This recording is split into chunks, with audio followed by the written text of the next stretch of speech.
Good morning and welcome to the Healthpeak Properties, Inc. First Quarter Conference Call. All participants will be in a listen-only mode. Should you need assistance, please signal a conference specialist by pressing the star key followed by 0. After today's presentation, there will be an opportunity to ask questions. To ask a question, you may press star, then 1 on your touch-tone phone. To withdraw your question, please press star, then 1. Please note, this event is being recorded. I would now like to turn the conference over to Andrew Johns, Senior Vice President, Investor Relations. Please go ahead.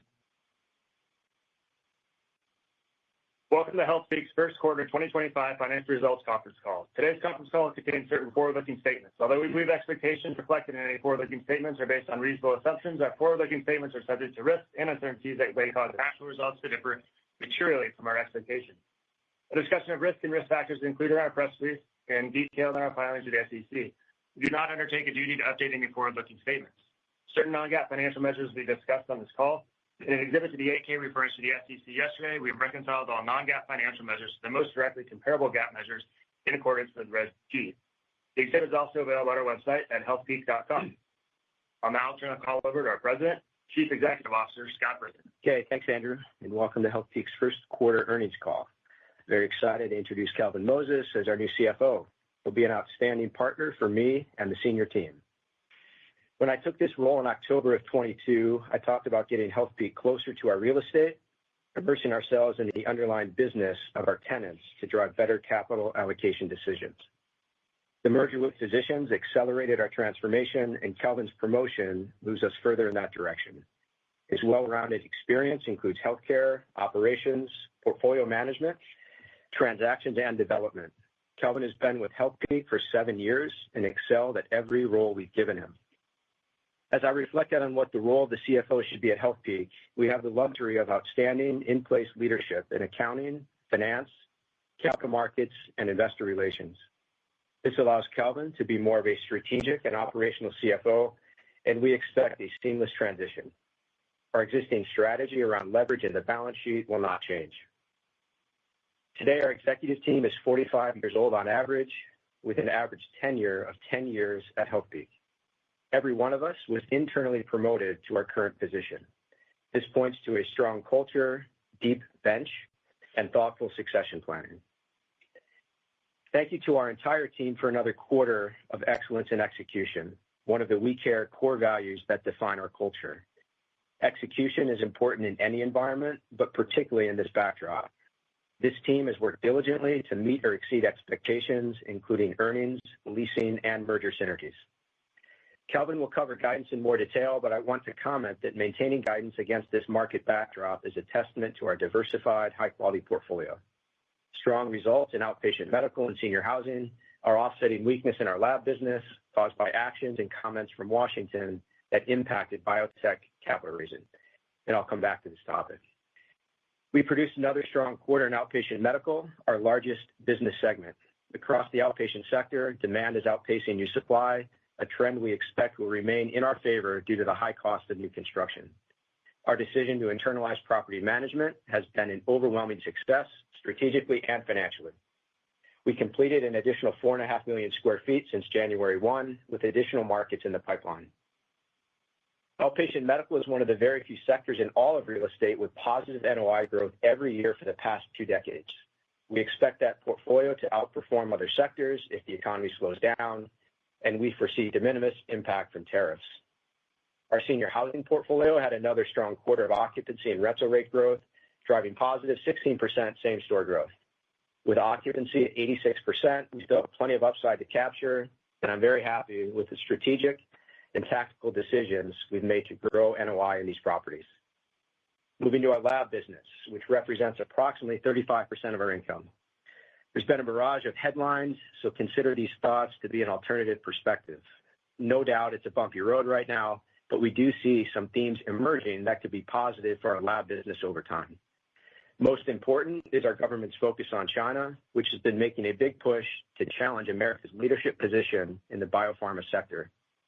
Our view is that policymakers, in a bipartisan way, have correctly identified U.S.-based biopharma as being paramount to our national security and economic prosperity.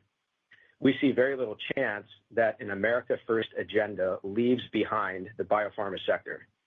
For too long, innovation from the U.S. has subsidized medicines around the world, and other countries have captured too much control of the supply chain. Washington's willingness to address these risks and inequities has the potential to be very positive for life science real estate demand here in the U.S.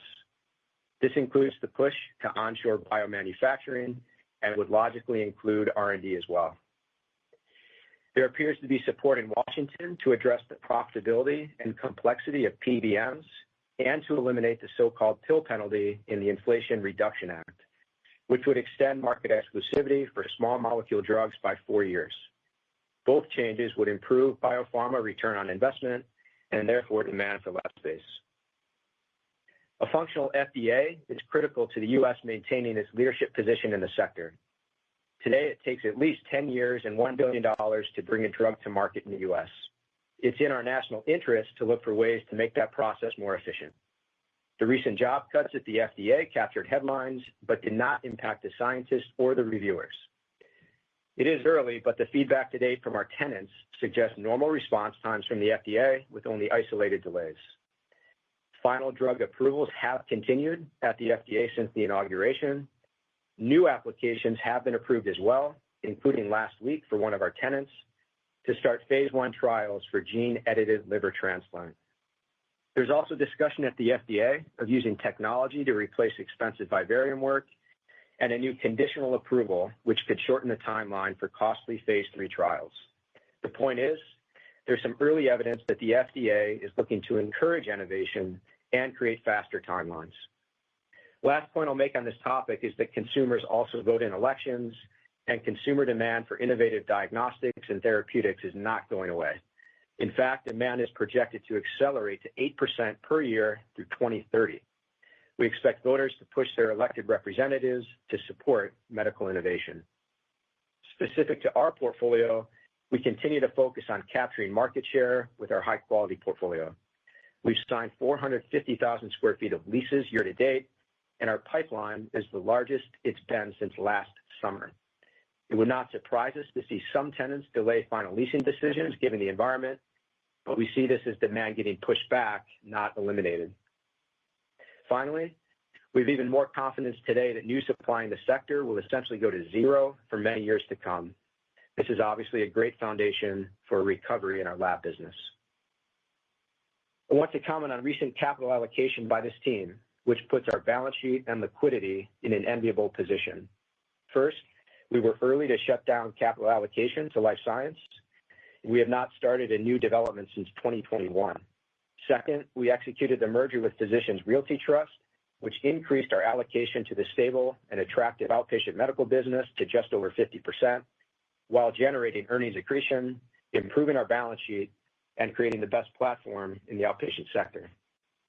Finally, we sold $1.4 billion of stabilized assets at a very attractive 6.3% cap rate and used the proceeds to fully fund our development pipeline, buy back almost $300 million of stock at an implied 8% cap rate, and bring leverage down below 5s.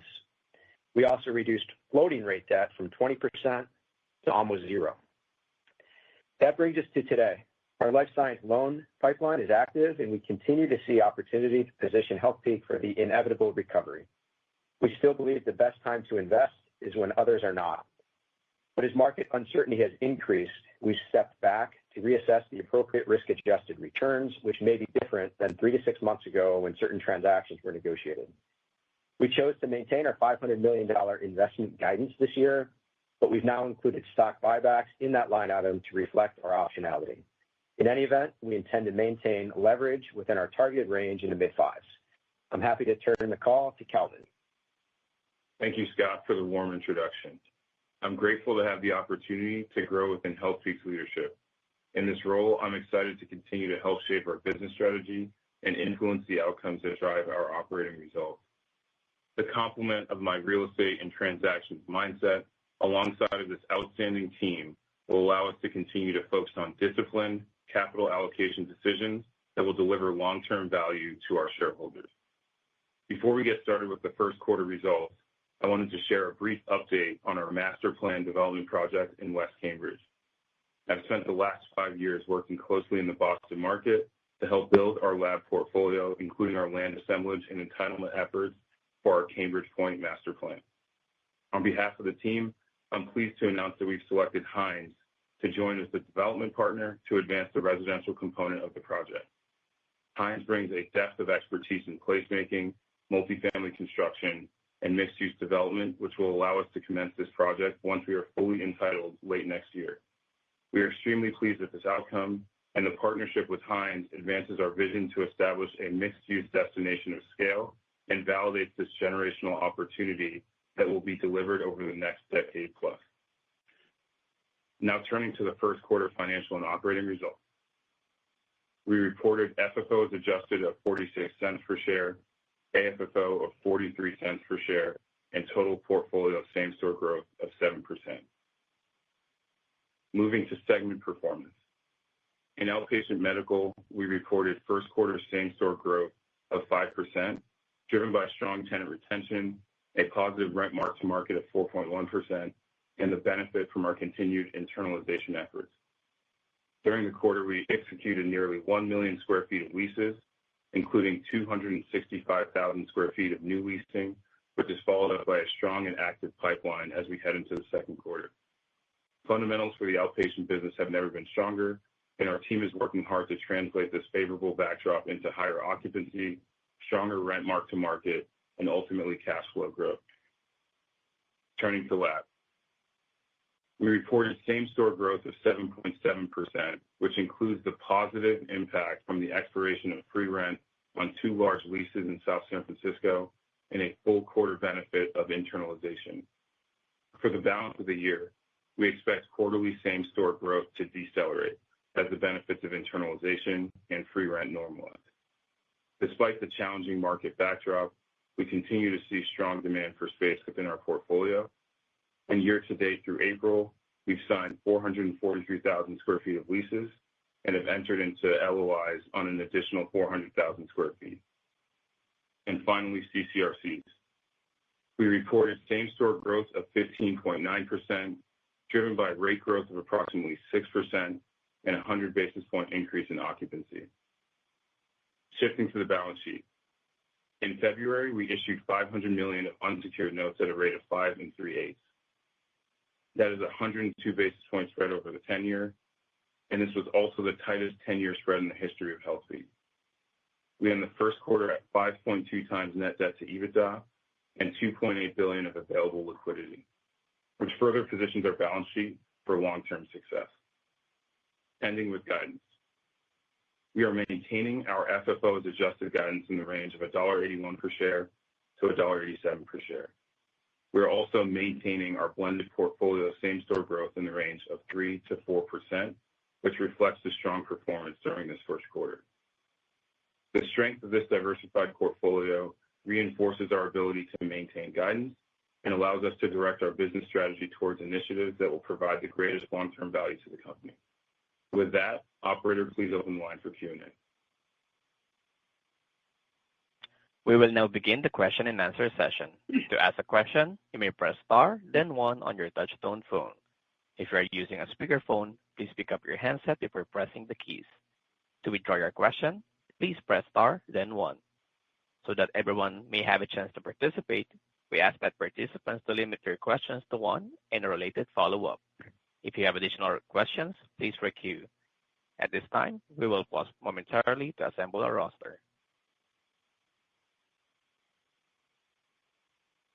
The first question comes from Farrell Granath with Bank of America.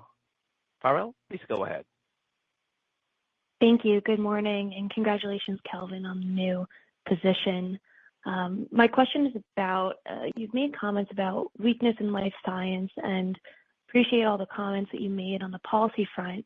So I'm curious, kind of in a broader sense, what would change you to a more positive expectation in performance, perhaps in the back half of 2025, if there's any news or updates to be expected?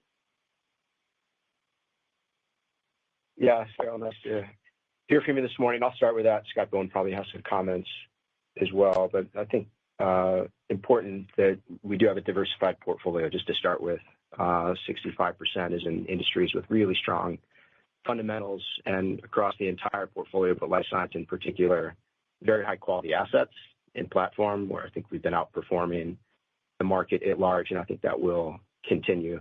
Obviously, there's a lot of instability and uncertainty in certain sectors right now, if not most sectors.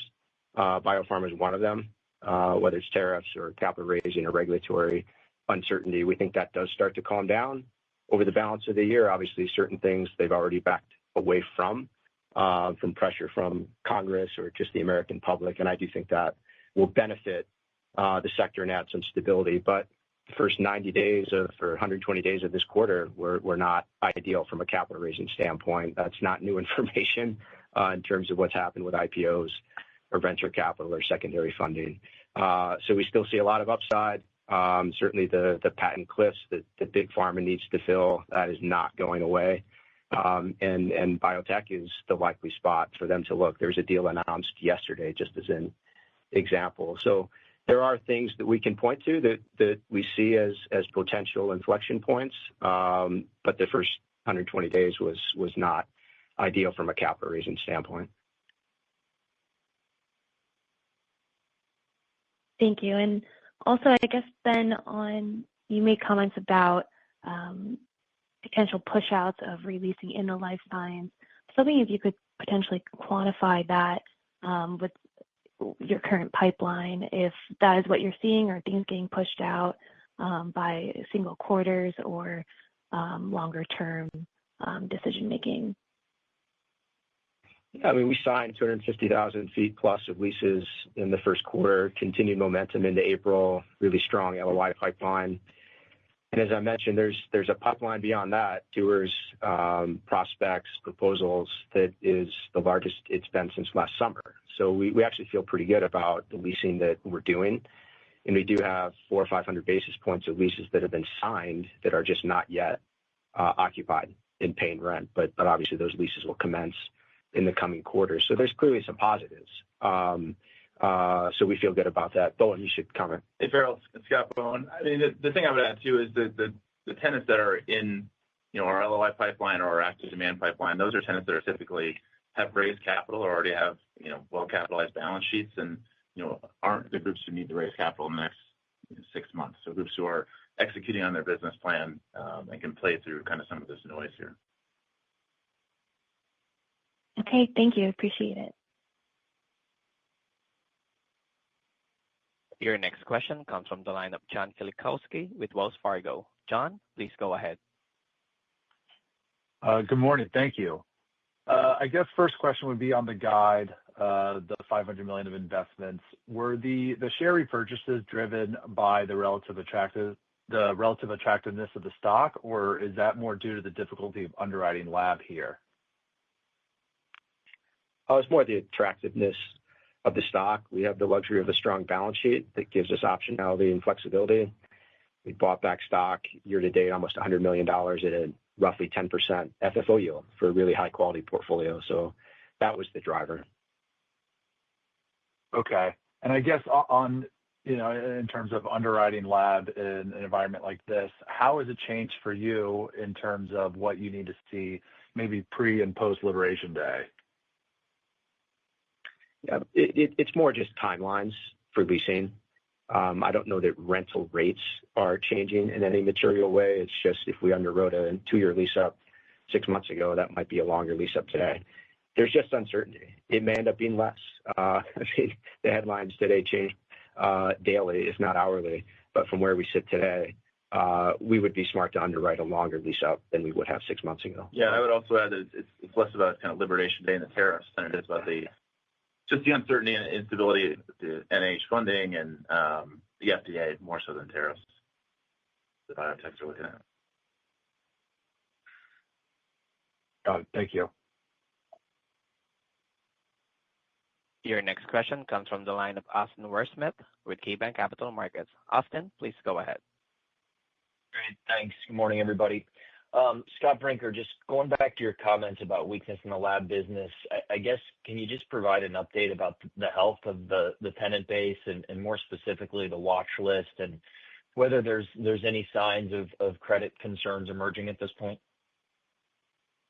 Yeah, we had a significant improvement in rent collections and bad debt in 2024 relative to 23 on top of really strong leasing volumes. But at any point in time, a number of our tenants are in the market actively raising capital, and that it's just been a lot more difficult for the last 3 to 4 months. So there's a number that are still in process of trying to raise money, unclear if they'll make it or not. A lot depends on whether some of this regulatory uncertainty and market chaos stabilizes, in which case I think a good number of them will end up raising money. And if not, obviously a number of them will not. So we still feel like the guidance range that we've reaffirmed, by the way, so there's no change in guidance or same store, captures the potential upside and downside scenarios from where we sit today. That's helpful. And then just maybe pivoting to your comment about, risk-adjusted returns have potentially moved here versus 3 to 6 months ago. I mean, how many of the parties that you're speaking with are in need of a solution in the near term and could be price takers where you think maybe you can still get a deal done, particularly on sort of the loan investments that you've spoken to? Yeah, I think it's too early to speculate on that, Austin. We'll have more clarity in the coming weeks and months, but I hesitate to try to give precise feedback on a question like that. I appreciate the question itself, but we're just too early in that process. Understood. Thanks for the time. Your next question comes from the line of Ronald Kamdem with Morgan Stanley. Ronald, please go ahead. Hey, just going back to sort of the guidance and just a little bit more details, because presumably a lot of the decelerations coming from the lab side, right? Because the MOBs and DCRC seems pretty stable, as you mentioned. Just is it all sort of free rent deceleration? Just what the color on sort of the decel on the lab side would be more helpful. Thanks.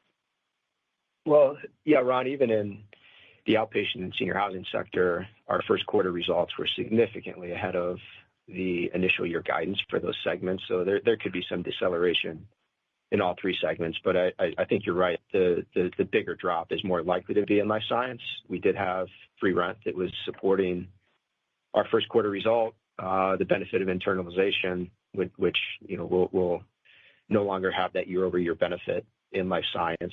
So that will have an impact as well. And then just the uncertainty that I mentioned earlier around the funding environment.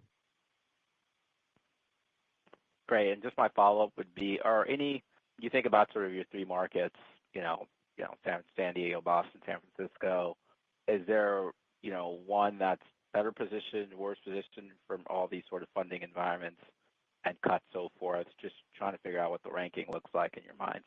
Thanks. Yeah. Hey, Ron, it's Scott Bohn. I think Boston overall, relative to market size, continues to be the slowest. We're fortunate to have several growth tenants there driving the demand within our portfolio and very little role or vacant space there. So we're in good shape in Boston, all things equal. But I would say from a demand perspective, it's probably the slowest. San Diego has been pretty consistent over the past 12 to 18 months. And in San Francisco, we clearly see the most demand there. And part of that is due to our portfolio and our scale. We do a lot of deals that don't hit the active broker sheets. So that's the order I would rank them, say. Thanks so much. Your next question comes from the line of Seth Bergey with Citi. Seth, please go ahead. Hi, thanks. Can you give some more color on the 2Q lab leasing activity today? Is that from the development pipeline, and kind of what do the rents look like for that space? Yeah, for the 2Q numbers, I mean, I don't think we're going to get into the quantum of the LOIs. Most of the LOIs are in the operating portfolio, but the pipeline, as Scott mentioned, is as strong as it's been since last summer. And there are certainly deals in that pipeline that do fall into that dev and redev bucket. But I don't think we're ready to get into the details of those deals just yet, because it'll matter when they're executions versus pipeline. Okay, great. And then just for the follow-up, for the $500 million of investments activity, how are you kind of thinking about capital allocation in terms of, development or external growth versus buybacks today? They will be flexible. It depends what happens with the stock price, depends what happens with some of these opportunities we've been pursuing and what the potential new terms would look like. So hard to speculate. We've got optionality. Thanks. Your next question comes from the line of Rich Anderson with Wedbush. Rich, please go ahead. Thanks. Good morning. Kelvin, congrats on the move up. Looking forward to working with you. Scott, you mentioned a lot about sort of the slowdown in leasing in life science, understood given all the chaos, which is the right word to use. Specific, though, to sort of the marquee leasing that we've talked about in the past, Portside, Vantage, Director's Place, $60 million of NOI there, potential. You've made some good progress getting through a lot of that. Maybe half of it is sort of locked up for, future revenue recognition. But do you think that now, if getting to $60 million was a 3-year event to actually realize that cash, do you think it's significantly pushed back now based on what's happening, or do you think you're still on track with those 3 specific opportunities?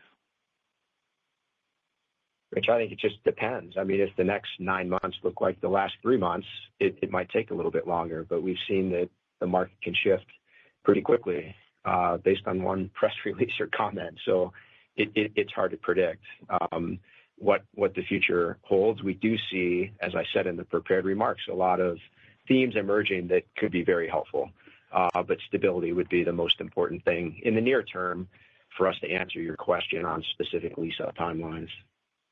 Okay, fair enough. And then follow-up is you talked about kind of reassessing required returns on your life science loan program. Memory serves, you were getting an 8-ish type number on that. The buyback was an 8 implied. So what's the appropriate premium to doing buybacks? Is it 100 basis points in your mind, or is it more or less? I mean, or is that sort of a TBD number that you're sort of addressing as you monitor the market? Thanks. Yeah, I mean, the 8% you mentioned was a really low loan-to-value first mortgage in Torrey Pines, kind of premier submarket. Most of the life science investments that we had been pursuing were more distressed situations that the returns were substantially higher than 8%. I mean, way into the double digits. So it's a different investment profile than buying back our own stock.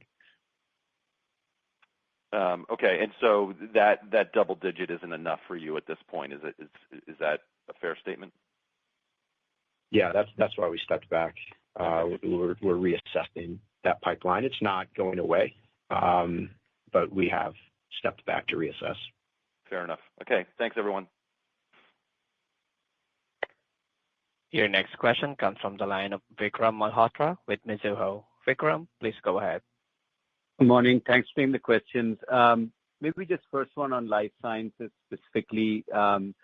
Can you kind of talk about the components of same stores, specifically occupancy, how you see that trending for the balance of the year? And, if there's some pressure, then how much of that is known versus sort of, just a placeholder for the uncertainty that you referenced? Yeah, Vikram, we don't guide to occupancy, never have, and we're certainly not going to start to in an environment like this. It's possible that occupancy comes down a bit. I mentioned the offsets. We've signed a ton of leases that will become rent-paying spaces in the next couple of quarters. We continue to sign leases here in the first quarter into April. Got a bunch of LOIs. The offset is we obviously have $600,000 of maturities this year, and we give really good clarity in the supplemental about what's happening with each of those, whether they're going into redevelopment, under LOI, being negotiated, or likely going vacant. So there's pretty good clarity there. And the uncertainty element is what happens with regulatory policy and bad debt. And that's just too hard to speculate on in an environment like this. But most important is diversified portfolio. Our earnings guidance hasn't changed. Our same-store guidance hasn't changed. And those are the numbers that we're focused on, the aggregate company-wide metrics. Okay. But just to clarify, so while the overall same store has not changed and the guide hasn't changed, I'm assuming the MOB side is doing better like you referenced, so that's probably gone up, and the same store NOI for life sciences has gone down or decel. Is that fair? From where we sit today, that's most likely. But again, there's quite a bit of uncertainty to be too precise in life science in particular. But the outpatient business is doing very well. Great portfolio platform, good fundamentals. So we do feel good about that sector. Okay. And then just the last thing, just to clarify. So the watch list sort of you referenced, I'm assuming that's a review you've done over the last 30, 60 days, given this uncertainty. Can you kind of frame it for us a little bit, like, compared to sort of 2 years ago when, we were coming out of all this uncertainty during COVID, too many companies had formed. Like, how does the watch list compare today to that uncertainty maybe 2, 3 years ago? Hey, Vic, this is Kelvin. We have a very robust tenant credit monitoring platform. And I'd say that where we sit today, the composition of our watch list hasn't changed materially. So I don't think there's anything that we can speculate on right now. We still kind of need to wait and see. But the composition hasn't changed materially. Thank you. Your next question comes from the line of Michael Carroll with RBC Capital Markets. Michael, please go ahead. Yeah, thanks. I just wanted to quickly follow up on the life science side. I know, Scott, you kind of mentioned in the call that there's a lot of tenants or maybe a few tenants that are trying to raise capital, and if they can't, then that could be a problem. I guess, first, how many are we talking about here, and what happens if they can't raise capital? Is it just kind of a general mixture of some could be bought out and others might default on their lease? I mean, what's the type of scenarios we should think about related to your earlier comments? Yeah, there's subtenants in some of the spaces, so each one is unique, but I won't speculate on the number. I just continue to say it. The guidance range that we've reaffirmed captures the potential outcomes of what we foresee based on the very detailed credit monitoring that we do, and Kelvin referenced it. It's qualitative, it's quantitative, kind of looking at it from every angle, and obviously spending a lot of time with the companies that we think do need to raise capital to continue. Good. Okay. And then I guess congrats, Calvin. And maybe can you talk a little bit about the Hines agreement that was announced? I know that their plan is to build apartments on this site, but how should we think about the benefits and the cash flow that could come from DOC related to this? I mean, is it related to like selling the land in the beginning and then you get some upside, or will this not really kind of hit your P&L until these buildings are completed? I guess, how should we think about the amount and the timeline of that? Yeah. So I look at it as a phased takedown. The agreement we have with Hines is a floor valuation on the land. And as they get ready to take down sites over time, including the first one that would take place within 6 to 12 months of entitlement late next year, we would be able to recapture those proceeds. So it'll be over time. Okay, great. Thank you. Your next question comes from the line of Juan Sanabria with BMO Capital Markets. Juan, please go ahead. Hey, this is Robin Hanlon on for Juan. Just curious if you could provide a bit more detail on the watch list profiles. Are these tenants in any particular sectors, and is there any size you can share on the aggregate watch list pool as far as the total portfolio? Hey, Juan, this is Kelvin. I don't think we have granular detail to share. Again, I think the watch list composition is consistent with what it's looked like in the past. But we continue to monitor it actively, and as we get further along in the year, we'll have more color. Got it. You talked a lot about you stepping back in investments, but I imagine banks are also sidelined at this point. Just curious if you can elaborate. What do you want to see to fill the void in lending? And then on the purchase agreements tied to your loans, how willing are sellers to provide that as part of the deals? Well, we have purchase options on everything we've done today. and we'd have options on everything that we would do in the future. I mean, that's just fundamental to the strategy here would be a pathway to ownership on buildings that we want to own. What would need to change? Probably better security, potentially higher rate, come to mind as things that are on our mind as we reassess the life science pipeline. Thank you. Your next question comes from the line of Wes Golladay with Baird. Wes, please go ahead. Hey, good morning, everyone. Do you expect to see any distress opportunities from the tier one locations for lab if this goes on for another year? Well, the answer is yes. I mean, that's been the pipeline. Those are the things we're pursuing. So we do see significant opportunity coming out of this. I mean, we've outperformed the sector the last couple of years, and capital allocation decisions made in the past 2 to 3 years have positioned as well to take advantage of the distress. So we still see that opportunity. It's just a matter of when is the right time to invest and what are the right terms, and that's what we're reassessing. But the answer to your question is yes, absolutely. Okay. And then when you look at your outpatient medical developments, do you have a higher hurdle for that? And do you expect any impact from the tariffs on the development costs in a material way? You want to comment on tariffs? Yeah, sure, Wes. I can start with the tariffs. I mean, I think what we're seeing in the tariffs, if the tariffs that are in place today continue, we'd probably see estimate a 2 to 6% increase in cost. But I think what's important, on our active developments on the OM and lab side, we're 100% under GMP contracts, and over 85% of our redevs are under GMP. So that accounts for the building core and shell and any ongoing TIs. So we see little to no risk of cost increases to our active portfolio. But going forward, again, it's a little bit of a murky crystal ball, but probably in the 2 to 6% range. But we're also working very closely with our suppliers and GCs to ensure we drive those costs down as much as we possibly can. Okay. And do you have a higher hurdle rate for future projects? At some point, you may want to maintain the relationships you have, but then also your costs may go up. So how you manage that? Yeah, I mean, certainly in a volatile environment, we have to be thoughtful and flexible on capital deployment and what's the appropriate risk-adjusted return. So that's why you saw us scale back the amount of the $500 million of investments that's going towards acquisitions or loans and increase the buyback. So the answer is yes, we're flexible and we adjust and allocate capital. We see the best risk-adjusted return. Okay, thank you. Your next question comes from the line of John Pawlowski with Green Street. John, please go ahead. Hey, thanks for the time.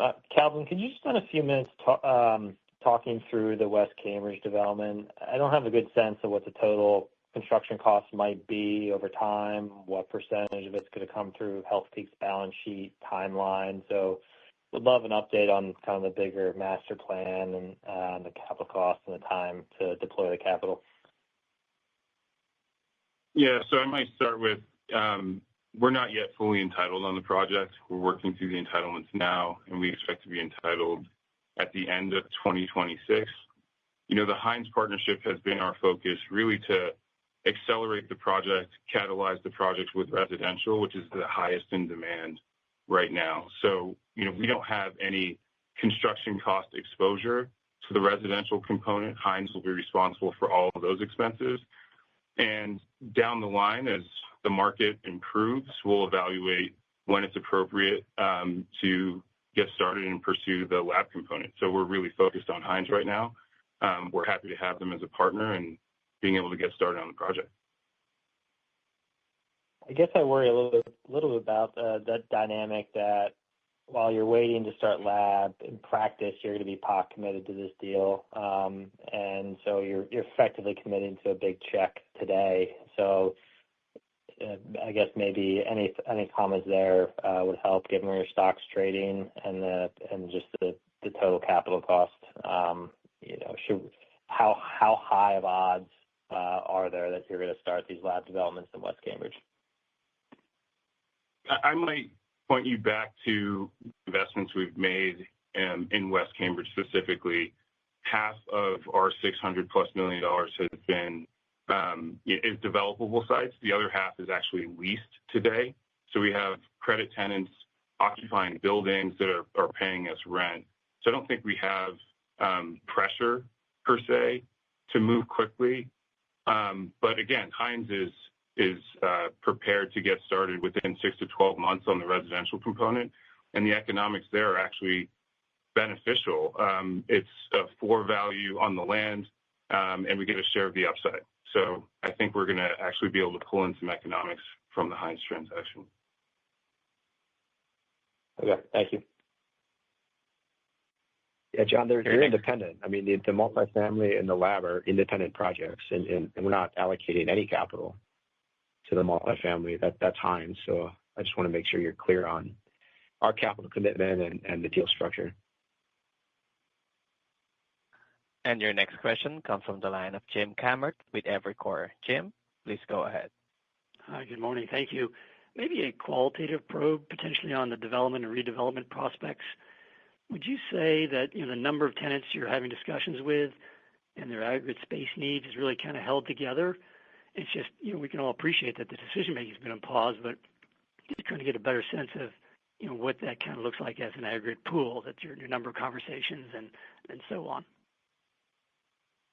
Yeah, hey, Jim, it's Scott again. I would say, go back to my comment that I made earlier, is the pipeline that we have today, both in the LOI pipeline and the active demand pipeline, these are tenants that are, well capitalized. They've already raised funds. They aren't looking to raise money in the next 3 to 6 months. So they've got their business plan and are, looking to take either, additional space, either whether they're renewing in place or moving. Typically, if they're moving, they're looking to take additional space. Okay, and then so derivative of that question, you haven't seen, to your knowledge, tenants that you're speaking with, jump ship and go somewhere else for $10 cheaper rent. It's just not a price issue. It's really a total capital and visibility of their business issue, making the decision to lease or not. Yeah, I think that's accurate, and I think that's why you continue to see, the incumbent landlords win an outside share of the deal, right? I mean, I think these are mission critical facilities.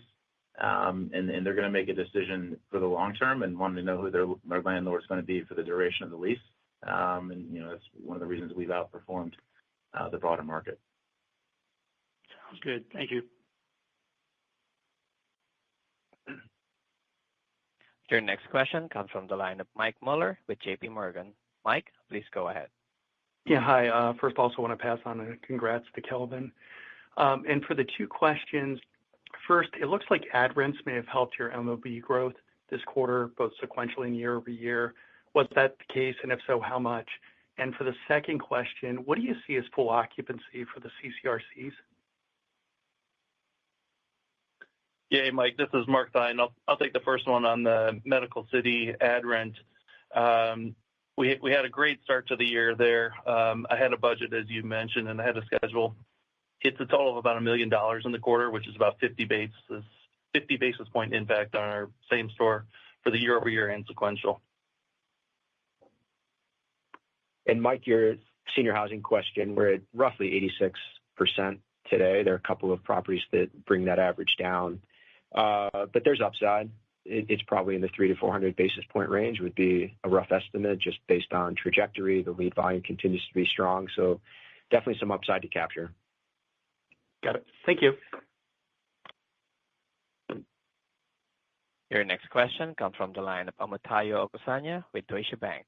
Omotayo, please go ahead. Yes. Good morning, everyone. Kelvin, first of all, congratulations. Look forward to working with you, bro. So my first question is just around, Scott, I mean, you're kind of giving a very candid picture of life sciences, which I appreciate. But I take a look at your leasing volumes, and it sounds like things are actually accelerating into Q relative to 1Q. I mean, how should we be, and this kind of sounds very much like last year as well, right, where the backdrop was tough, but your leasing actually got better over the course of the year. Is that the same idea this year, or are you really kind of cautioning that maybe we may not have that same kind of tempo this year? First quarter is always a little weak. That was the case last year, and we were less than 200,000 feet, and we signed, 800,000 feet in 2Q. So there was definitely an increase, and we have a good pipeline. I mean, we keep saying that. So yes, I mean, the leasing pipeline is strong, whether it's what's signed in April, the LOIs, and what comes behind that. As we've said a couple of times now, it's as strong as it's been since the summer. But we've also said it wouldn't surprise us if some of those lease executions get pushed back. That's just the reality of the market environment that we're in. There's a huge amount of uncertainty, and we are giving a candid view. We still love the sector. We have a great market position, high quality real estate. But if you're expecting, massive earnings growth and turnaround, in 2Q, I mean, that's going to be tougher. I mean, I don't think that should be a surprise if you look at what's happened to biopharma capital raising in the start to the year. No, fair enough. And then also for the new leases in the quarter, the weighted average lease term was 58 months or so. That number is usually almost double that. Anything unique there in regards to mix or just terms changing, people wanting shorter leases because of the uncertainty? No, it's Scott Bowen. I think that the new leases were on average about 5 years, which is not too far off where we were, I think, for full year 2024. And as we've talked about, when we talk about mark to markets and other things in the life science portfolio, our deals tend to be pretty chunky. So looking at it on a quarter by quarter basis, isn't necessarily the right way. I think you got to look at the full year or the trailing 12 months. So I don't think there's anything specific in that quarter that is telling. That's helpful. Okay. Then one more for me, if you don't mind. The redevelopment bucket for other redevelopment, that amount increased this quarter. Now you have 15 projects versus 12 last quarter. Could you talk a little bit about kind of what the additional projects were, what's being moved into redev? Is it like a building you have, a tenant moved out, and you're now moving into redev? Just kind of trying to understand some of the movement there. Yeah, we added 3 projects to that bucket this quarter, 2 lab buildings and 1 O1 building. All of them were 100% pre-leased, just some pretty large CIs as well as base building work needed on those buildings. It's about 130,000 feet and about $40 million total in those. And, the bulk of those, I think, are Q4 starts for the lease, supposed to be in for the next few quarters. And the current tenants have already moved out of those buildings? Right. Okay. Helpful. Thank you. And your next question comes from the line of Rich Anderson with Wedbush. Rich, please go ahead. Thanks for the quick follow-up. When you think about maintaining guidance and perhaps ramping up buybacks and ramping down your life science loan business, is the net forced downward, but yet you're able to maintain guidance, or would that be something? Would that combination of those two observations actually help you to maintain guidance? I'm just curious how the math works in your mind. Thanks. Yeah, I mean, it depends, obviously, what price for buying back the stock and which investments either proceed or not. Some have higher returns.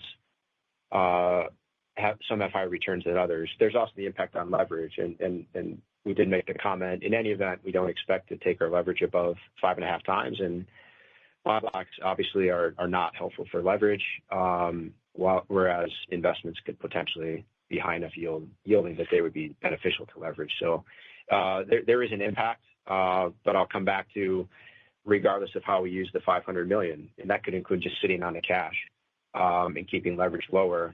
We still feel like our guidance range captures the potential endpoints. Okay, great. Thanks very much. Yeah. This concludes our question and answer session. I would like to turn the conference back over to Scott Brinker for any closing remarks. Thanks for your time today. Look forward to seeing you in May, if not June, at the various events. Thanks, everyone. The conference has now concluded. Thank you for attending today's presentation. You may now disconnect.